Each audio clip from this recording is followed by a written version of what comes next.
నీళ్ల మీద రేవంత్ రెడ్డి ప్రభుత్వం నీచ రాజకీయం చేస్తోందని బీఆర్ఎస్ ఎమ్మెల్సీ కల్వకుంట్ల కవిత విమర్శించారు. తెలంగాణ జాగృతి ఆధ్వర్యంలో నీళ్లు నిజాలు అంశంపై రౌండ్ టేబుల్ సమావేశం నిర్వహించారు. ఈ సందర్భంగా కవిత కీలక వ్యాఖ్యలు చేశారు. నీటి విషయాల్లో రాజకీయం చేయడం మానేసి నిజాలు చెప్పాలన్నారు. కాంగ్రెస్ బురద రాజకీయానికి గోదావరి వరదను కూడా తట్టుకొని మేడిగడ్డ బ్యారేజ్ మేరునగధీరుల్లా నిలబడిందని కల్వకుంట్ల కవిత వ్యాఖ్యానించారు. కేసీఆర్ పూర్తి చేసిన ప్రధాన ప్రాజెక్టుల్లో మిగిలి ఉన్న చిన్న చిన్న పనులను ప్రభుత్వం పూర్తి చేయాలని డిమాండ్. రాజకీయాలకు అతీతంగా కాంగ్రెస్ ప్రభుత్వం రాష్ట్ర ప్రయోజనాలు కాపాడాలని హితవు పలికారు.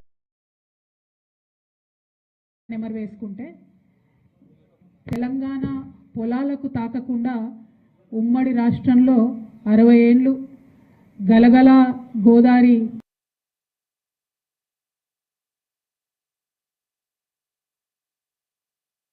అన్న థాట్ ప్రాసెస్ని మరి ఇప్పుడు స్లోగా ఇగ్నోర్ అవుతున్న విషయాన్ని కూడా మనం గమనించుకోవాలి. ఉమ్మడి ఆంధ్రప్రదేశ్లో మీ అందరికీ తెలిసిందే 60 ఏళ్లలో కేవలం 50 లక్షల ఎకరాలకు నీళ్ళు ఇచ్చే విధంగా వాళ్ళు ప్రయత్నం చేశారు మన తెలంగాణ ప్రాంతంలో 60 సంవత్సరాలలో. కానీ 10 ఏళ్లలోనే మనము 1 కోటి ఎకరాల పైచీలకు నీళ్ళు ఇచ్చుకోగలిగినాం తెలంగాణలో అన్న విషయాన్ని కూడా మనం గమనించుకోవాలి. కాలంతో పోటీపడి ప్రపంచంలోనే అతిపెద్ద లిఫ్ట్ ఇరిగేషన్ స్కీమ్ అయినటువంటి మనం కాళేశ్వరంని నిర్మించుకోవడం జరిగింది. అత్యంత తొందరగా నిర్మించుకోవడం జరిగింది. ఓవరాల్గా రాష్ట్రం ఏర్పడ్డటువంటి 10 ఏళ్లలో 1,24,00,000 ఎకరాల సాగునీరు వచ్చే విధంగా ప్రాజెక్టులలో ప్రధాన పనులన్నీ కూడా మనం పూర్తి చేసుకోగలిగినాం. ప్రతి ఊర్లో చెరువులను బాగు చేసుకున్నాం. మిషన్ కాకతీయ ద్వారా దాదాపు 15 లక్షల ఎకరాలకు కూడా నిరంతరాయంగా నీరిచ్చుకోవడం జరిగింది. ఓన్లీ చెరువులను బాగు చేసుకోవడం ద్వారా 9.61 టీఎంసీల నీళ్లను కూడా మనం ఒడిసి పట్టుకోగలిగినామని చెప్పి మేధావులంతా కూడా చెప్పడం జరిగింది రిపీటెడ్. అట్లానే భూగర్భ జలాలను కూడా మనం పెంచుకోవడం జరిగింది.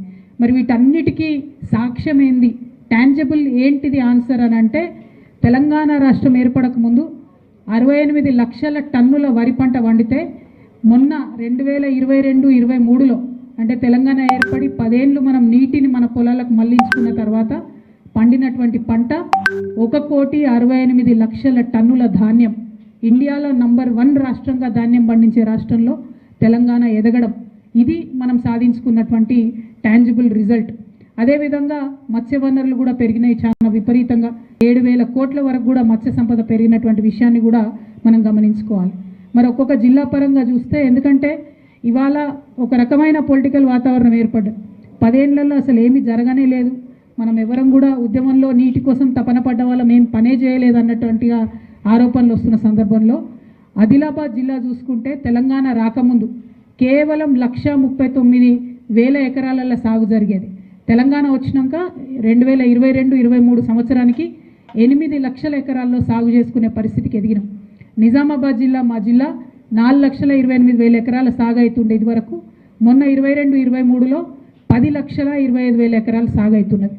మెదక్ జిల్లా 2.5 లక్షల ఎకరాలు అంతకుముందు సాగు అయితే, మొన్న 2020 లక్ష ఎకరాలు అంతకుముందు సాగు అయితే ఇవాళ 2.5 లక్షల ఎకరాలకు కూడా సాగు విస్తీర్ణాన్ని మనం పెంచుకోగలిగినాం. అంటే ఇది ఖచ్చితంగా టాంజిబుల్గా ప్రజలకు మనం చూపించుకోగలిగిన గ్రోత్.